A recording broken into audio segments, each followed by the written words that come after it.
Hi, welcome to this week's Productivity During Pandemic event that is part of the Spark speaker series this year. We are incredibly happy today to have a talk about the people's reactions to the pandemic. I'll start first by introducing myself. I am Dr. Michelle Dion. I'm Associate Professor of Political Science at McMaster University and the Academic Director of Spark, formerly known as CRESS. I want to start by acknowledging that McMaster is on the traditional territories of the Haudenosaunee and Mississauga peoples, and those are governed by the Dish with One Spoon Wampum Agreement, and we are grateful for their grace in allowing us to be in this space. So today our talk is can people's experience with local government hamstring national governments in times of crisis, with Dr. Tom Vargas, who is a postdoc here at McMaster working with me, and he has co-authored this work with David Lopez, who is at NYU. So thank you for sharing your research with us, Tom, and I'll hand it over to you. Sorry, you got cut off for a second. Am I going? Okay, cool. Thank you, Professor Dion. Thank you so much for inviting me and to the Spark team also for helping setting this up. So I'm very excited today to talk to you about this presentation, which we have named How People's Experience with Local Government Can Hamstring National Governments in Times of Crisis, which is sort of its clickbaity and not academic title. This is work that I've co-authored with my friend, Dave Lopez, who's also a postdoc at NYU. And sort of to tell you a little bit about the genesis of this project, sort of we had remaining funds from our PhD years and dissertation research, and we were very excited to put that money to good use by hiring Qualtrics to do a bunch of surveys across Latin America, and then the pandemic hit and sort of made us rethink a lot of the plans that we had. And we thought it would be a great idea, given the amount of interest, academic interest that there was on the pandemic in North America specifically, take it in a different direction and think about how the politics of some national governments or of developing countries and some national governments might affect how countries in those spaces are dealing with a pandemic. And sort of that's where this whole project came about. So let me see next. Essentially the big aim of the paper is to wrestle with this idea of how local evaluations of government shape individuals or citizens' beliefs about how the national government is doing in times of crisis, which has implications for whether or not the federal government can marshal compliance, for example, with rules during times of emergency. Our starting point is really that individuals use their everyday interactions with government to update their beliefs about it, right? Namely, what is called state capacity, which is a fancy term that is shorthand for the ability of the state to do what it wants. But depending on how power is spread vertically across governments, between national governments and subnational units, you might be able to get more or less information about the national government's state capacity in some contexts rather than others. So to give a more concrete example, so I'm from Costa Rica, and in small countries like my own, people interact with the national government, like capital S, capital S for state, quite a bit. So for example, you go to the National Ministry office to get your driver's license, to file taxes, or to register a birth or a marriage. You call, when somebody breaks into your home, you call the national police, right? It has a local branch, but it's the national police force. If you want to register, if you want to buy a house, you register that property in the national registry. So my point is that you interact with the state, the national state, quite a bit. The same is not true of federal governments, right? In federal countries, engagement with the national federal government is actually quite rare, right? So, for example, to take Canada, if you live in the GTA and you want to get your driver's license, you don't go to the federal office in Toronto or whatever. You go to Service Ontario, right? If you want a marriage license, you go to your respective city hall, and at no moment in these instances or these trámites or whatever, you interact with a federal officer. And as such, you are much more likely to think, for example, that if the state of the roads in your neighborhood is bad, that the one responsible for maintaining those roads is your local government, right? Whereas in countries like Costa Rica, if you feel like the state of the roads is bad, you might correctly assume that those roads are the responsibility of the national government.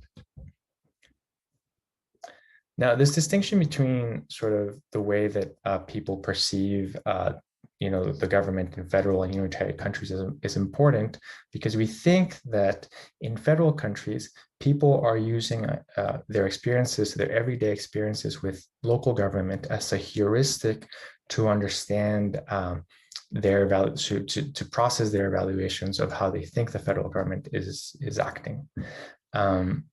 Now, the problem with this, right, is that it might not be very informative about the actual national government's actual state capacity.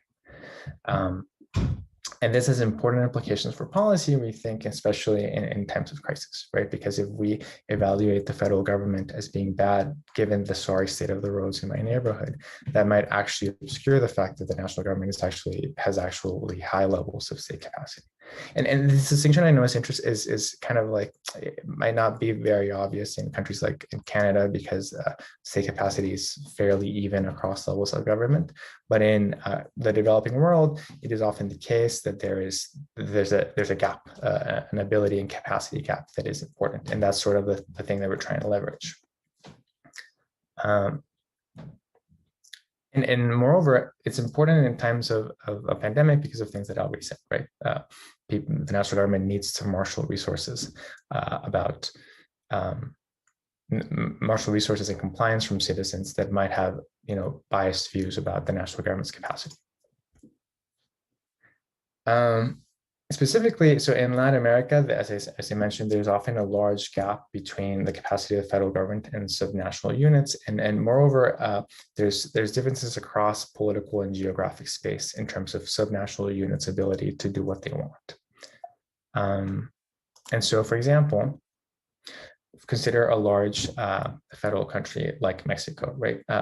Contra to like what a lot of the news would portray it as, like Mexico, the Mexican federal government is professional, quite large, and on occasion very capable.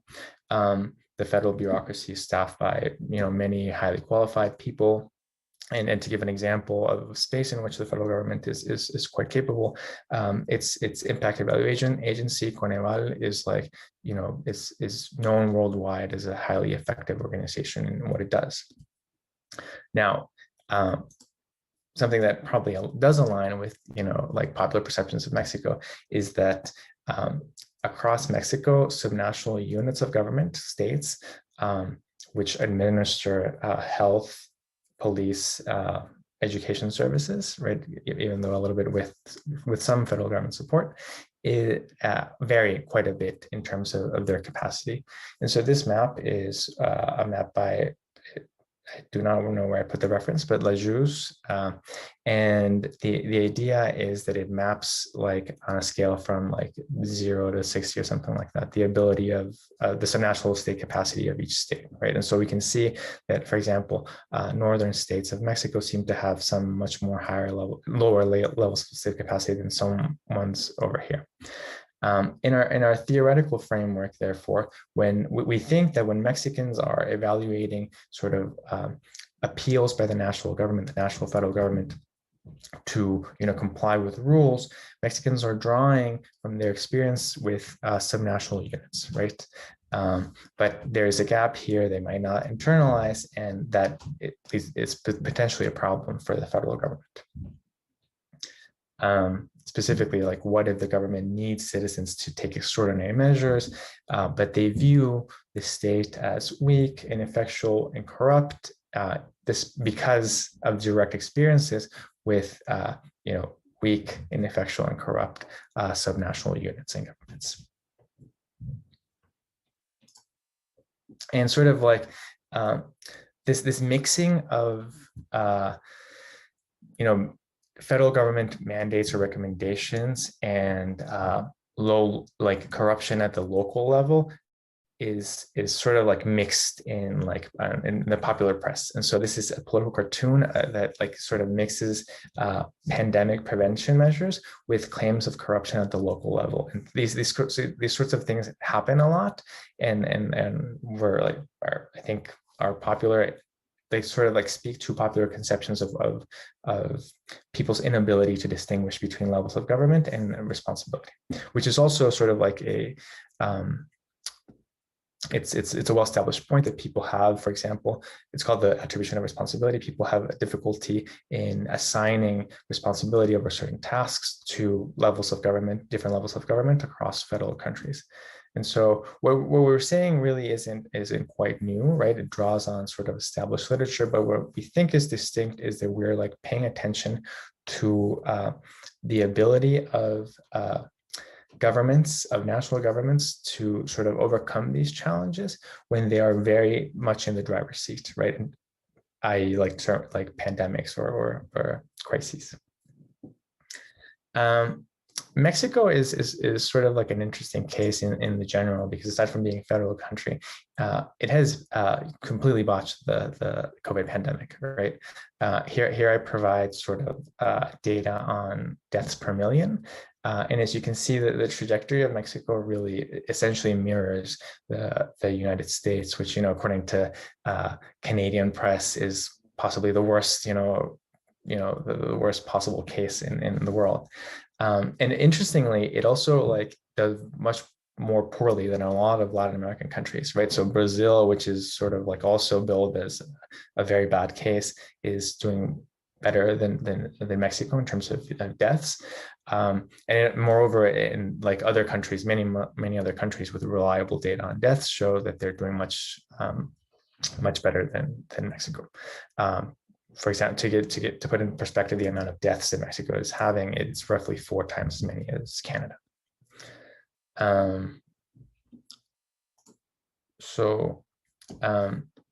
While the hospitals, and so in terms of the messaging that the federal government is actually pushing out there, while hospitals and healthcare systems sort of remains a joint responsibility between some national units and the federal government, really it's as I mentioned before, it's the federal government that has been driving sort of compliance with rules and giving high-level recommendations about what it needs to do. Moreover, it's in charge of buying vaccines and all that kind of thing.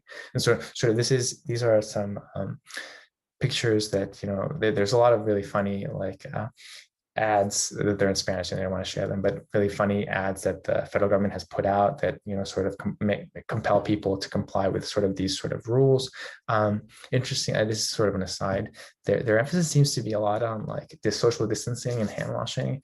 And I see less about wearing masks. And I don't know if that's a cultural thing. Maybe Mexicans like to talk more uninterrupted by that sort of thing.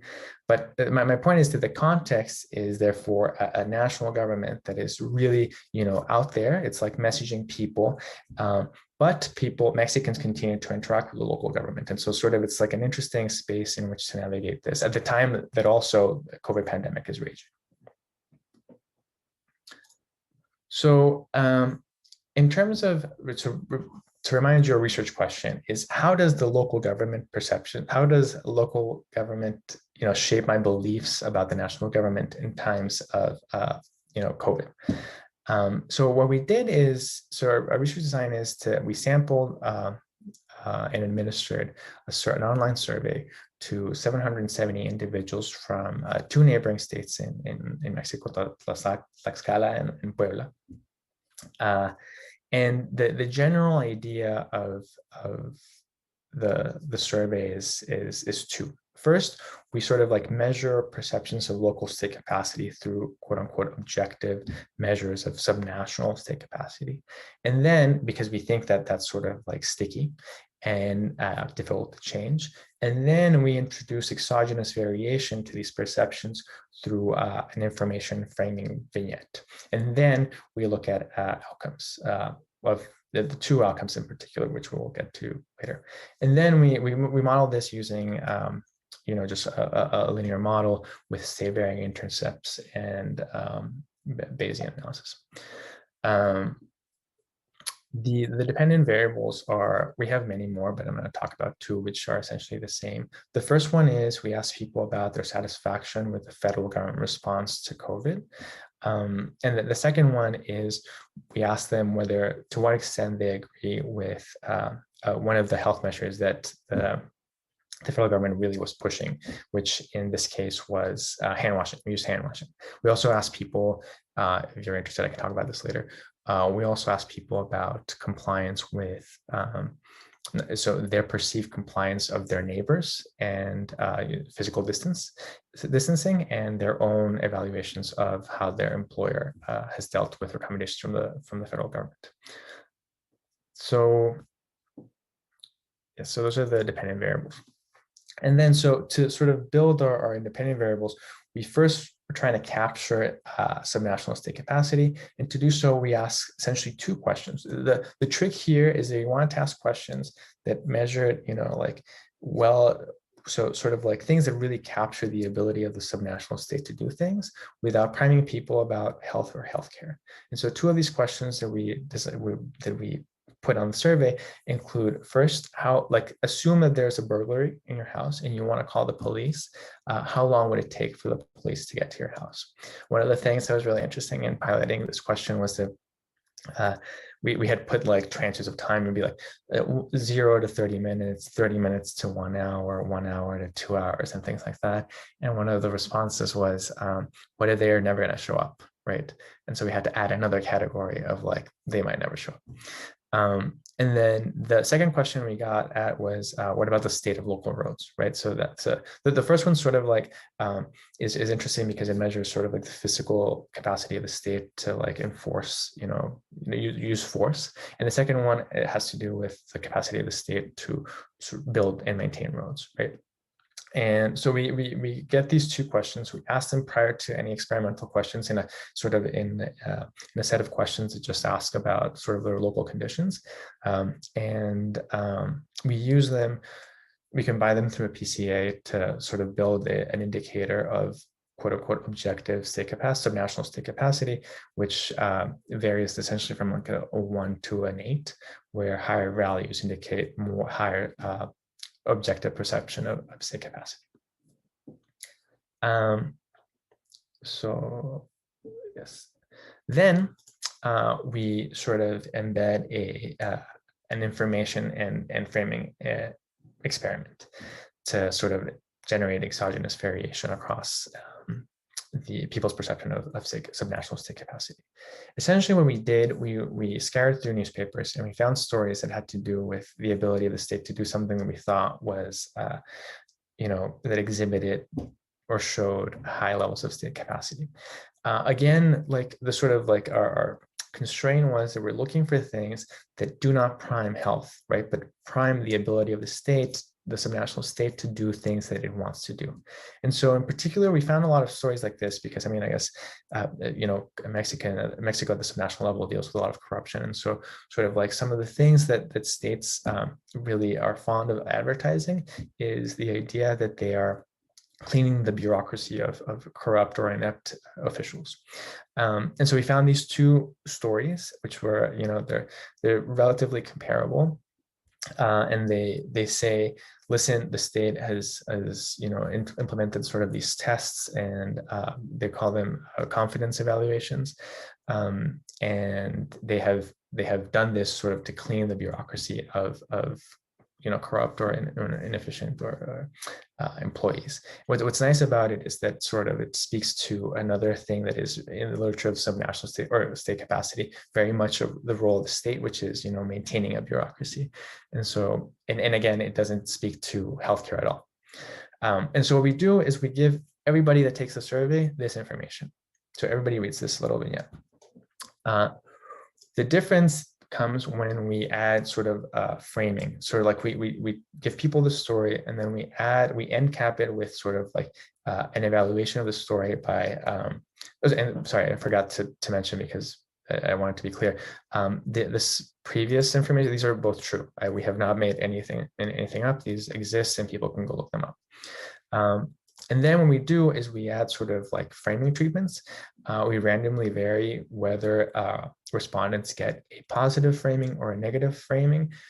We took this framing sort of from a report by the Quality of Government Institute, which sort of draws like different conclusions about the sort of the effectiveness of these sort of interventions across countries, right? And so we're not engaging in deception either. We're just providing sort of like 2 points of view that are articulated in the report that sort of like either bolsters the claim that these things that they're doing are great, or these things that they're doing are obviously not enough to like sort of combat the sort of things that they need to do.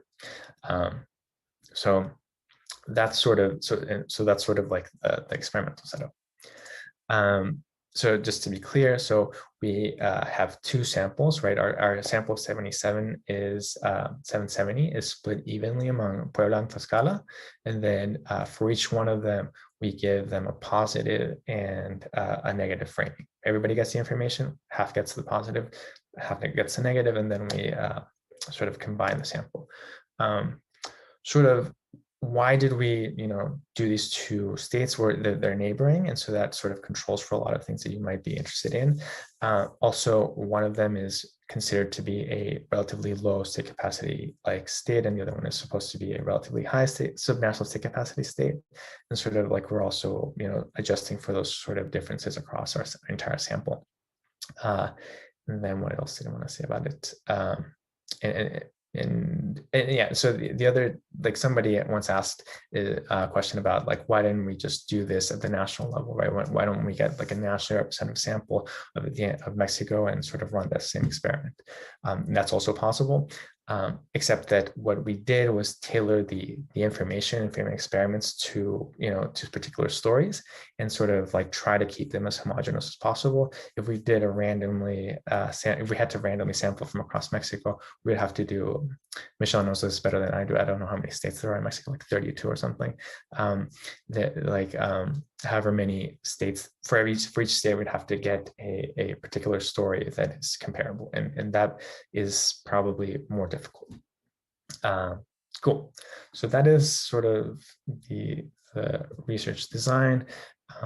To be clear, so our expectation is that people have these sort of sticky, evaluations of local state capacity that they've built over many, many years interacting with the subnational state.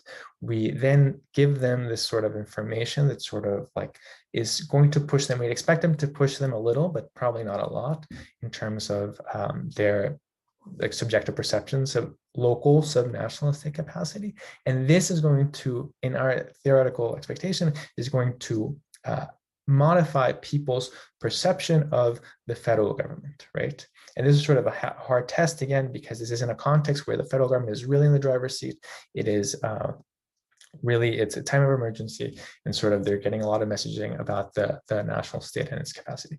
And also I'll note, right, if we do find effects, it's sort of really interesting because the things that we did to measure subnational state capacity, like the questions that we use, have nothing to do with health, right? They have to do with things that are just, about the ability of the local government to do certain things.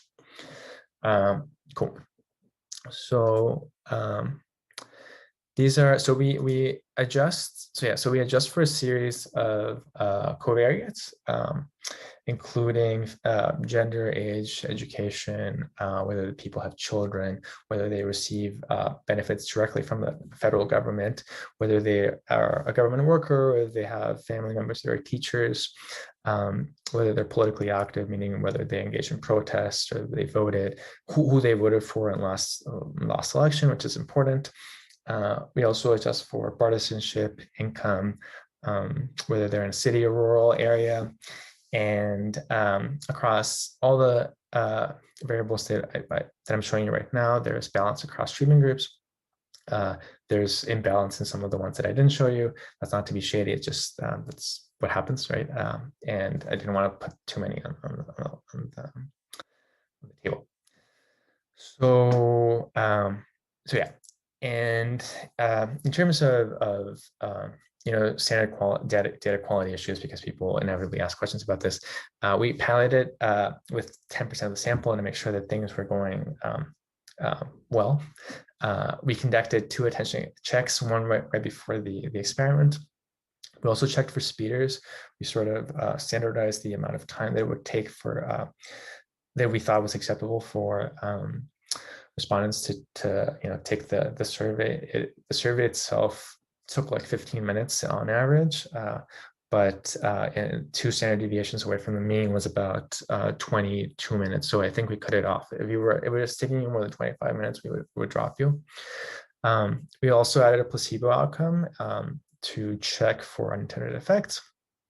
And sort of another question that arises is, we contracted Qualtrics to conduct this survey. So we used their panels, right? And they adjusted the panels by age and whatnot. But the sample leans a bit young, and by a bit I mean the mean is a bit. It's like 1 year younger than the Mexican population. The distribution is actually, much younger in general, because older people don't take surveys, online surveys. And so we've also modeled this under using post-stratification techniques. But sort of our point is generally that we're making causal claims about like an online population across 2 states, and that's sort of a limitation that's important to understand. So in unmodeled data, we see a relationship between local state capacity, which is on the x-axis, and as I mentioned before, higher levels of local state capacity mean, so higher numbers mean higher objective perception of local state capacity, are associated with better evaluations of the government response with COVID, which is on the y-axis. The 2 lines are for the 2 states, and so the 2 lines are 2 different ways of modeling it. One is a linear regression, a linear relationship. The other one is sort of lets it vary over time and smooths it. But what's interesting about this is that, again, so in on-model data, asking people questions about this local state of the roads, or what else do we ask, or how long it would take the police to come, is strongly associated with improvement in the government's response for COVID, right? Which is, I think, supports our general argument, but it's also interesting to think about, right? Because this relationship seems to be quite strong. And then to see the results, so I'm not presenting, I have tables later on to show you if you guys are interested. But I'll walk you through just like the general gist of the results using this handy table, which I see right now has an mislabeled x-axis. So I'm sorry about that. The x-axis should just say local state capacity and forget about the other thing. The top line result is that, as we saw in the unmodeled data, people that have improved evaluation, so they have good evaluations of local state capacity, will also see improvements in satisfaction with the federal government. The treatment effects, however, generate heterogeneous results. So the treatment generate heterogeneous effects across evaluations of the local government. And so what do I mean by this? First, if you have low or extremely low ex-ante perceptions of the local government, the positive treatment depresses your opinion of the federal government. So the positive treatment is the bluish line, right? And so with respect to the negative treatment, these people that are in this space in the local, like low levels of local state capacity, see once they've gotten the treatment, we depress their views of the national government. We call them non-believers. It's sort of like our way of reasoning and grappling with this result is that these people are really stuck in their evaluations of local state capacity and its relationship to the federal government. And it's going to be very difficult for you to move them in a positive direction. So when presented with information that contradicts their beliefs so clearly, you sort of generate cognitive dissonance, right? Leading these people to lower still their perception of the national government, which is unexpected for us, but interesting nonetheless. At the same time, we have another group. We'll call these people the drink the Kool-Aiders, who, upon seeing the information, they already have high evaluations of the local state government. Upon seeing the information, the positive treatment, they fully update on the local government performance with implications for how they view the national government. And so this is essentially the gist of our results, and they map onto also how, so this is one outcome, the satisfaction of the federal government across COVID, but it also maps onto how people are likely, how likely people are to agree with hand washing techniques.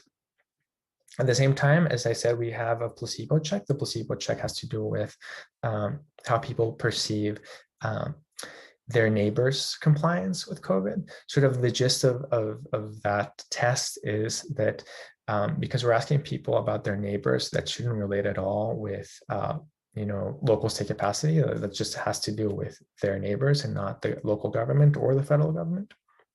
And so when we look across for effects across that outcome variable, we see no effect. And so what we're relatively confident, they were capturing something about the relationship between people's perception of local government that is used as a heuristic for people's evaluation of the national government. And I think, again, what I think is so cool about this is that we never ask people about anything related to health, right?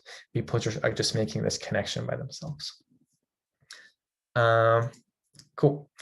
So to conclude, and just a small point regarding the other one, it's the existence of these heterogeneous effects really, if we hadn't looked for these heterogeneous effects, right, like you would just see sort of like a not significant relationship. But once you moderate the relationship, you actually see these differences, which speaks to the importance of interaction terms. Which I think is just a good takeaway for most people. So to conclude, we think quite strongly that there's a link between people's perceptions of local government and the national government, even in times of crisis. But people's perceptions of the local government and therefore evaluations of the federal government are quite rigid and difficult to move. So one of the implications that we've been grappling with and sort of like discussing at length is that any improvements to increase perception and compliance cannot happen in the short term, right? And sort of like countries like Mexico and other countries in Latin America and the developing world have to work with what they have, which is generally, bad evaluations of their local government and therefore their federal government. And sort of speaks to the idea that perhaps investing in the long term on subnational state capacity can actually, along the many benefits that it might have, it might help countries deal with sort of emergencies and crises. Yeah, so that is all that I have for now. I have other things that I am happy to share and talk to you about, but that is the end of the formal presentation. Thank you. Thanks, Tom. I have a couple of questions, but I think I would rather collect questions from our guests. So if you have questions, feel free to either put them in the chat or unmute and ask Tom. I get to talk to Tom all the time, so this is your opportunity to ask him about.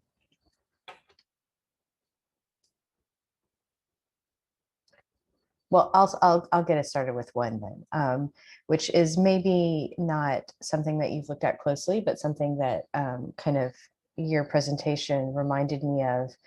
I saw, and unfortunately I don't remember exactly where it was. It was not with the COVID monitor, but I saw some news item about Canada that said that 50%, it was a survey that said that 50% of Canadians admitted that they had attended a social gathering with more than the recommended number of people. So they had violated some explicit prescription from the government. But then 60% of them thought that they were complying more than their neighbors or the people that they knew. And so that to me kind kind of seemed very Canadian in some ways, but I'm wondering if in the Mexican context, I don't know how to interpret it other than to just be like, huh, you know, half of Canadians are kind of violating the rules, but they still also, more than half of them think that they're following the rules better than everyone else. And so I know that wasn't the focus of your study, but it sounds like you collected some information about that. And so I'm kind of just curious about um, Mexicans in these two states. And I don't know if you ask questions about their own practices as opposed to just their neighbors, but have you seen, or, you know, just the descriptive statistics, do those, are they similar or different? Is this kind of a universal, people think they're better than everyone else, or or is there something special going on in Mexico or Canada? How would you interpret that or think about that? Yeah, great question. I think anecdotally with you know, my family and Canada and stuff like that, it's very much like that. It's like how bad sort of like people are doing in terms of COVID in Canada, right? Like, you know, like, oh, these people that live in this, you know, neighborhood or city or whatever are doing really poorly. And then they go out and meet, you know, have larger gatherings to probably violate recommendations. It also sort of reminded me of literature on people's self-placement in terms of the income, on the income scale, right? People think that they are poorer than they usually are, right? But so in terms of Mexicans themselves, so most people in our data seem to, you know, have relatively good opinions about, they seem supportive of mandates and report that, you know, that they do sort of the bare minimum, but we didn't collect data on how they compared, or how, you know, sort of like that, which would be really interesting, I think, about that. We do have that question that asks about their neighbors, and so maybe we could sort of like gauge sort of like the mean like perception of their neighbors versus their own, but then we don't have, so the interesting part of your question is to sort of like get people to say or tell us how they feel themselves with regard to their neighbors, right? Not what they actually think or say about their neighbors, because it might, you know, reveal sort of like some biases that you know, long income or race or whatever, which might be interesting. But yeah, that's super cool, and I think we have a lot of data, and so we need to like find other ways to explore data and stuff like that. So that might be a cool avenue to pursue further. Yeah, I know it wasn't a fair question because it's not really about your findings, but it was something that kind of struck me and I thought was interesting. Yeah. Joanna, do you have a question? Yeah, I have like a follow-up related thing. And firstly, just wanted to say thank you so much. That was really interesting. And I have so many notes, and also it's very helpful for applying some of the things that I've been learning in Michelle's class. So that's excellent. But it's not so much a question. I don't want to be that person that's like, it's more a comment than a question. But it's kind of, I guess, related to Michelle's point in the conversation just now, which is you mentioned about the government kind of advice in Mexico being much more focused on hand washing and social or physical distancing, and masks being just not as common. And I wondered with that, whether things like social gatherings and shops shutting down and things that we see kind of as COVID responses here in Canada, whether they were also responses, whether that was also part of the government response in Mexico. And I guess the kind of related follow-up to that is whether, if we're exploring this kind of COVID compliance, the effects of these government regulations, the effects of local government interventions on kind of wider responses to government, national government capacity, whether that would also be affected by the level of kind of the way in which the government responded and the level of regulations that they impose, I guess, for want of a better term. That's a mess of a thing. I hope you can. No, I think it's fairly clear and really interesting, and I think something that I've been sort of grappling with is the fact that, you know, in Canada it's so exhausting, right? Because the sort of the restrictions have been fairly intense, right? And for a long time, like we're always on a sort of lockdown. But I'm from Costa Rica, and I was lucky enough to go visit a family over Christmas, and things are extremely open. You know, it's like there's a lot of like social distancing and mask wearing, but things are mostly open. And that's my impression also of Mexico. Things are mostly open. Which is terrifying because for many reasons, because they have high levels of death rates, but also because sort of a lot of you know, Canadians or Americans are visiting Mexico and whatnot, and sort of oh, sorry, so you had another question, and sort of so I think you're right. Like if there was a lot of local government interventions on things that sort of diverged from the federal government, or that had like discrete economic effects, and I don't know what that would do to a relationship, but that would be something to sort of like assess properly. But my prior is that those things are not actually happening, especially in these two states that we're investigating. Cool. Does that answer your question, or your comment or something like that? I'm trying to engage with you. Obviously, I don't have an answer. Hi, actually, this was very interesting for me because like coming from like India, like an Indian background, what's interesting is that everything is open. Everything is open. People are traveling actively. It's funny because the conversations I have among my family are like, oh my goodness, how could they travel? How could they be going out? And because they were talking about somebody who came to Canada in October of last, and then she went back for the holiday, and then she came back to Canada. And I think for me, it's okay, cool. It wasn't just me. I was terrified that I'm going to have to answer something that I didn't catch the question of. Yeah, Supriya, you're frozen. So maybe if you can type your question. Sorry about that.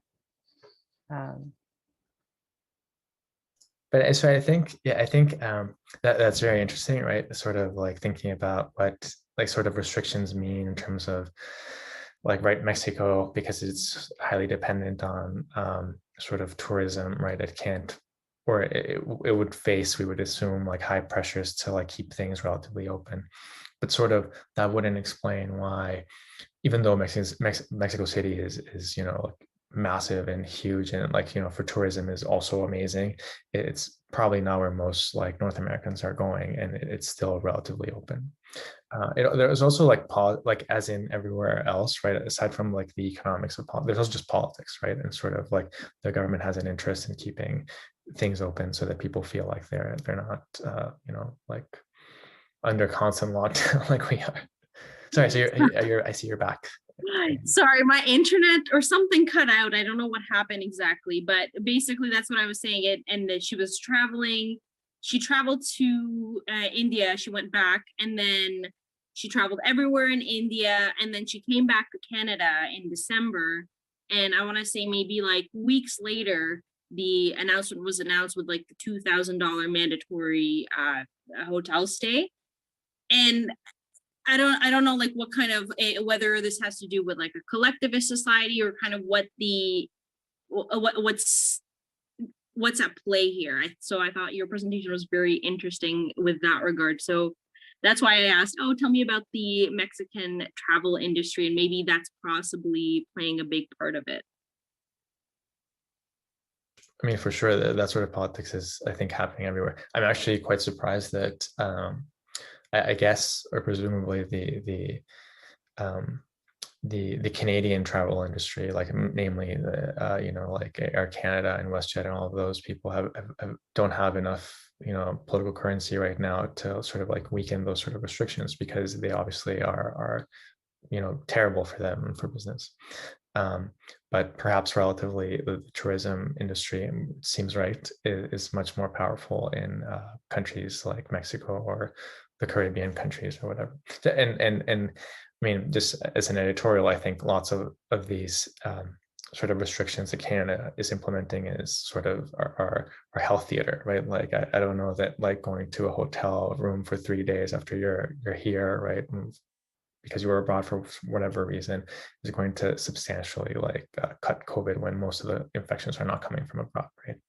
But yeah, that part of the political story of COVID is super cool and interesting, and I think people are really, you know, doing a lot to advance sort of our understanding of that. I wonder too, it's not something that your study could answer, but it's a public policy question, that if a state does have low capacity to enforce laws, you know, so you have large informal economies, you're not able to kind of force people to pay taxes and the like, maybe it's better for your image to not try to enforce COVID related or pandemic related rules that you clearly have no capacity to enforce anyway. I mean, there's no, if you can't stop an illegal market during normal times, why would you be able to stop an illegal market during COVID times? And so it's easier to just not implement or make a policy that you know you can't actually enforce. Yeah, totally. I mean, like, and like, I have two thoughts from that. Like, the first one is like, you're absolutely right. Like in Latin America, like people are mostly used to the state not being able to do certain things, right? Which I think is interesting for, I don't know, context in which, like I've been talking to my partner who's a demographer who says migration is like, what does that do to immigrants from like countries like Latin America when they move to the United States, right? When they've perceived that local state capacity is extremely low, right? What do they make of like stringent regulations in other countries? But also it's sort of the second point. I always forget the second point, so this is not new to me. But second point had to do with enforcing rules that you can't yes, really exactly. enforce in perceptions, visibility. Yes, so the second point had to do with there's a lot of recent literature in Latin American politics that suggests like, yes, the state can't do these things, but also a lot of literature that says, listen, it's not that they can't, is that they often won't. And the reason is that this is sort of like a way of the government to like do redistribution via like easy redistribution, right? Like they do not enforce property rights. This is Alicia Holland's work. Like if they don't enforce property rights really stringently among like favelas or whatever, because it is seen as a form of giving back to these people, right? They essentially get some tenure security, right? And so what your sort of comment like sparked like this link between sort of like maybe the state, yes, it's relatively incapable of making like businesses comply with these things, but also by not enforcing them directly, they sort of give back to people in terms like that are really struggling, because people are struggling, right? In COVID times, by letting them keep their business open, and even though they're flouting some of the COVID rules. But yeah, and also has implications for how people see the state, and sort of all circular and stuff. But it's really cool. I had another question about the non-believers versus the Kool-Aid drinkers. I wondered if that could be explained by kind of education or partisanship, or kind of people that are less partisan are more willing to move or be influenced, when people that are kind of strong partisans are their evaluations more sticky, at least during the time of them being in the opposition or in government. I'm thinking about research that suggests that, in the United States, Republicans think the economy is going horribly when there's a Democratic president, but they think the economy is going really swimmingly when there's a Republican president, and there's no connection to the actual like unemployment rate or growth rate or things like that. So is that something that you have considered? Yes, that's amazing. I actually haven't looked at what the data is, but we do adjust for partisanship. But yeah, it makes complete sense to sort of look for heterogeneous effects along those lines. I wonder. The United States case is often like, quite extreme, right? Maybe, I mean, I don't know how popular AMLO is. I think he's relatively popular, but it's not like the Salvadoran case where Bukele just like has a massive amount of support. So it wouldn't be an issue in that context, right? But we do sort of like, one thing that we do that might sort of like speak to your question is that we also model it non-linearly, and sort of like we sort of see whether there's like the dips, but I think we just have to do more work like that to make sure that those things are not affecting the outcome. But yeah. We have time for one more question if anyone has a last question. Yeah, I have one that I was hoping to sneak in. I was just wondering if you could quickly talk a little bit more about the 2 states that you selected, kind of, I guess, what the process was for selecting them. You did a really interesting thing of saying why you picked 2 states and how they were similar, but yeah, just if you could talk a bit more about that, I would appreciate that. Yeah, so we searched far and wide across Mexico to find 2 states that we thought would be interesting theoretically to sample from. One of the first things that we wanted to make sure was that they had similar like COVID level like deaths and stuff like that. And I think from what I remember from our research, most of Mexico is essentially in the same boat. But then we know that sort of one thing we wanted to vary was sort of levels of economic development and like historical development of state capacity. And I might bungle this, I'm not a Mexicanist, but I believe that Puebla is a far wealthier state than Tlaxcala. That's right. And sort of we wanted to like, because we were doing a subnational case study, we wanted to get 2 states that were similar in some regards, but that sort of spoke to the diversity across Latin America that exists in terms of state capacity, wealth, income, racial, and disparity and stuff like that. And sort of, so those sort of like, we looked at many things, but mostly we're looking at like historical origins of state capacity and like objective measures of state capacity and COVID levels. And sort of, and our intuition before we saw the data was the results was that we thought that those objective measures were going to matter a lot for, and that's why sort of we modeled it with varying intercepts at the state level, but it doesn't, right? So it has, that also has sort of implications for the subnational state capacity literature, is that a lot of the things that people are measuring do not seem to map out to people's lived experiences with subnational state capacity. And also sort of like strengthens our results a little bit, right? So like across levels of objective state capacity, people are making the same relationship between, local government and national government. And I think that mostly, those are mostly the reasons why. We've been thinking a lot, and Professor Dion has given her 2 cents about this too, about where we might take this, elsewhere, like what sort of, and I've been thinking, for example, of doing something similar in a unitary country with, a fairly high success rate with managing COVID, sort of to look at what, in that case, not some national state capacity, but variation in national state capacity sort of does for people's evaluations of government. So that's a great question. People don't really ask about that often. I was actually thinking too, when you mentioned, that you account for the fact that the respondents are in these 2 different locations. I would not only expect there to be different mean levels of evaluation in the two places, I might also expect the amount of variation within the two states to differ, which is to say, if you have a state that is more highly effective, I would expect the variance of opinions in that state to be smaller than the variance in the opinions in a state that is not as effective, in the sense that people don't have a good signal because the state is absent or unfunctioning. And so if the state is absent or not functioning, you would have potentially more room for these other kinds of partisanship, education, engagement, to shape and to cause there to be variation.